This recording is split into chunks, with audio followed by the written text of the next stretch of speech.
नमस्कार मित्रांनो, कसे आहात? मी आशा करतो की तुम्ही सगळे ठीक असाल आणि सुखाने आपले आयुष्य जगत असाल. मी पण माझं आयुष्य आनंदात घालवतोय. आज आम्ही निघालोय फोंड्याला. आमचं काही पर्सनल काम आहे, पण तुम्हाला तिथे काही घाटाचे नजारे, काही जंगलाचे नजारे दाखवण्याचा माझा आज मानस आहे. तर चला निघूया आपण कोकण फोंडाला. हे आम्ही आता लागलो राधानगरी रोडला. मस्त सिनिक रोड आहे हा. नवीन केलेला आहे, 2 वर्ष झाली आहेत. शेतीचा प्रदेश आहे. ह्या गावांच्या पलीकडनं भोगावती नदी वाहते, जी राधानगरीवरनं अशी येते. तुम्हाला दाखवीन मी थोड्या वेळाने. आता पेट्रोल टाकलं, 1500 रुपयाचं पेट्रोल टाकलं. आता 325 ची रेंज दाखवतीये. 10चं ऍव्हरेज 10.5चं ऍव्हरेज दाखवते गाडी. आम्ही घेऊन निघालो, जिम आलो. तर भोगावती मध्ये आम्ही मस्तपैकी एक नाश्ता करणार.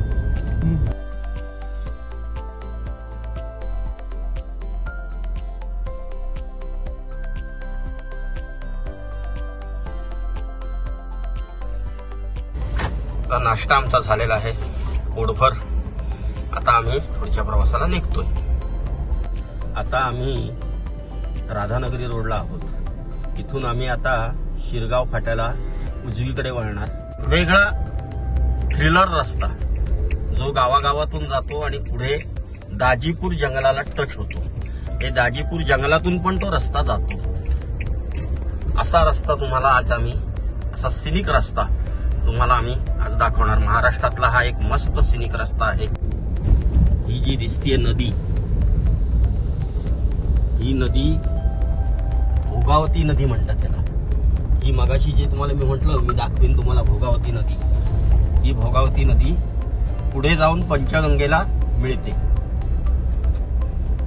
आता इथून आम्ही डाव्या साईडनी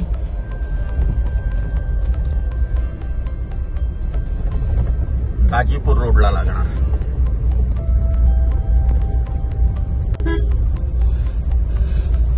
हे शिरगाव. इथे सुद्धा एक ज्योतिबाचं मंदिर आहे. बरेचसे लोक इथे सुद्धा ज्योतिबाला येतात. इथे सुद्धा यात्रा भरते.